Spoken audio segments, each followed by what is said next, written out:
আপনি বছরের পর বছর ট্যাঙ্কির পানি সরাসরি কোনো প্রকার ফিল্টারিং ছাড়া খাইতেছেন।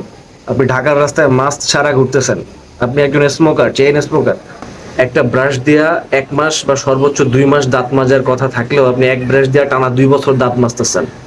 আপনি বছরের পর বছর প্রিজারভেটিভ, ফরমালিন দেওয়া ফলমূল, শাকসবজি খাইতেছেন।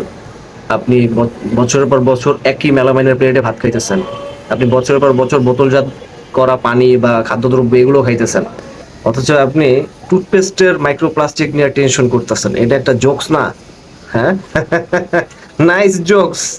শুধু তাই না, যারা নেশা করে, গাঁজা খায়, বাবা খায়, এরাও দেখতাছি যে আপনার টুথপেস্টের মাইক্রোপ্লাস্টিক নিয়ে খুব টেনশনে পড়ে গেছে, এখন কি হইব।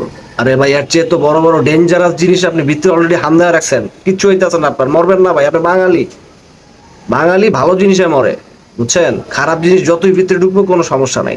এই পেস্ট মেস্ট এডি আম করে কিছু করতে পারবো না ভাই, ভরসা রাখেন। আমরা ভেজালে অভ্যস্ত। আমাদের সমস্যাটা হইব যখন ভালো জিনিস ভিতরে ঢুকবো, তখন এটা রিয়াকশন দিব শরীরের মধ্যে, এটা নিতে পারবো না যে এই জিনিস তো জীবনে দেখিনি, এটা করতে এলো। খারাপ জিনিস আপনি ভিতরে যত ঢুকান কোনো সমস্যা নাই, চিল।